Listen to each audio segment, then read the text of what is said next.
Assalamu alaikum students, I am Nimsha Sahad, your on-screen chemistry instructor from tutoria.pk. Students, let's start the exercise of chapter number 14 of your book, that is macromolecules. सबसे पहले students हम start करते हैं exercise से fill in the blanks. Number 1 है students आपके पास macromolecules are built up from smaller units that are called as monomers. Then students आपके पास nylon polyamide है, whereas आपके पास जो terylene है students वो आपके पास polyester है. Then students nylon is prepared by the reaction of dash and hexamethylene diamine. तो students आपके पास hexamethylene diamine adipic acid से react करता है और आपके पास nylon 6,6 generate होता है. Based on their thermal properties, plastics are divided into two main classes. Then students आपके पास आता है polyvinyl is a thermoplastic, यानी कि students upon हीटिंग आपके पास क्या होता है कि ये अपनी ट्रांसफॉर्मेशन चेंज कर लेता है और अगेन देन स्टूडेंट्स आप बार बार इसको हीट कर सकते हैं. Glucose is stored as glycogen in the liver, glycogen की फॉर्म में स्टोर्ड होता है.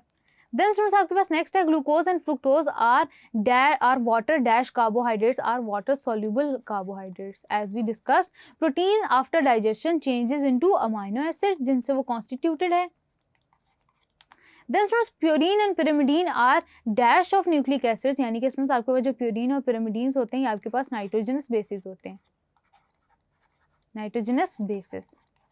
Then students आपके पास next है addition of a plasticizer dash the flexibility of a polymer. students याद रखिएगा कि जब भी आप किसी पॉलीमर के अंदर प्लास्टिसाइजर डालते हैं तो स्टूडेंट्स उसकी आपके पास जो फ्लेक्सिबिलिटी है वो इम्प्रूव हो जाती है.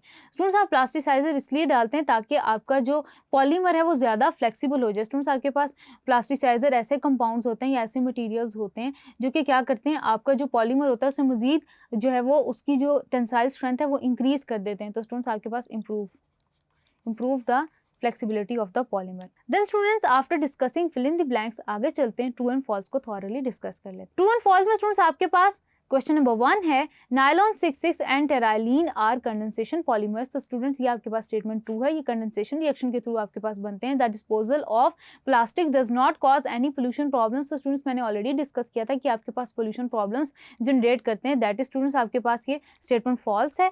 देन स्टूडेंट्स आपके पास fructose is a polysaccharide carbohydrate. No, fructose is a monosaccharide carbohydrate, it is false. Human beings get no food nutrient from that of cellulose. तो स्टूडेंट्स आप याद रखेंगे कि ह्यूमन बींग्स को कोई भी फूड न्यूट्रिएंट सेलुलोज में से नहीं मिलता. तो ये स्टूडेंट्स आपके पास स्टेटमेंट ट्रू है. Then students the most abundant and the most important steroid in the human body is vitamin D. तो ये स्टूडेंट्स आपके पास फॉल्स है. Enzymes are the compounds having carbon, hydrogen and oxygen only. तो students ये भी आपके पास फॉल्स है. देन स्टूडेंट्स आपके पास आता है degree of unsaturation in fats is measured by their iodine number. ये स्टेटमेंट आपके पास ट्रू है. Activity of an enzyme varies with temperature and pH. ये स्टेटमेंट स्टूडेंट्स आपके पास टिपिकली ट्रू है. देन स्टूडेंट्स आपके पास आता है कि न्यूक्लिक एसिड्स आपके पास बायोलॉजिकल कैटलिस्ट हैं.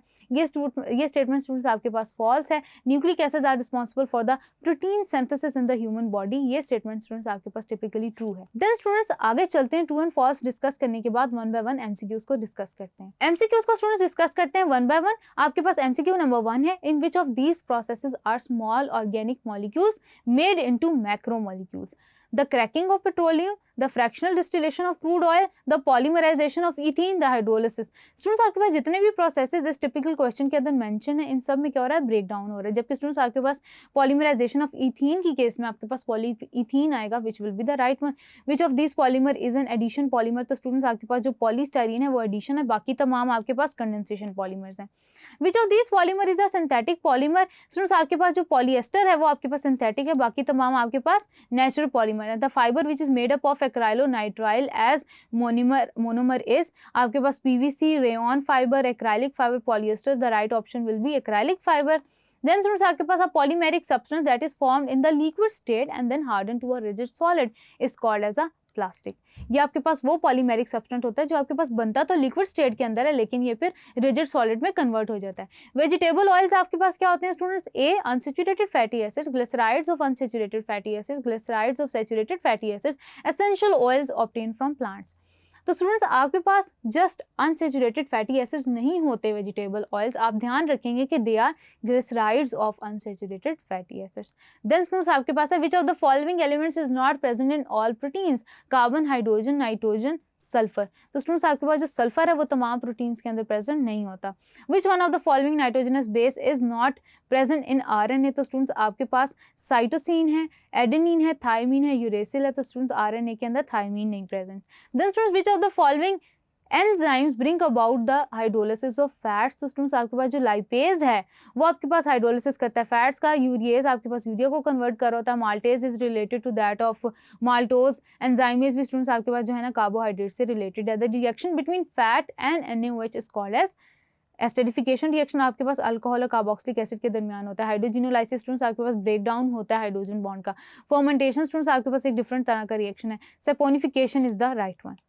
देन स्टूडेंट्स आपके पास नंबर 12 है which one of the following statement about glucose and sucrose is incorrect. Both are soluble in water, both are naturally occurring. Incorrect है वो आपने बताना है। Both are carbohydrates, both are disaccharides. तो students आपके पास ग्लूकोज और सुक्रोज के अगेंस्ट आपके पास जो स्टेटमेंट इनकरेक्ट है वो है बोथ आर डाइसैकेराइड्स। तो स्टूडेंट्स ये आपके पास इनकरेक्ट है। हैविंग सेड दैट स्टूडेंट्स आगे चलते हैं, वन बाय वन क्वेश्चंस को डिस्कस करते हैं। Thank you.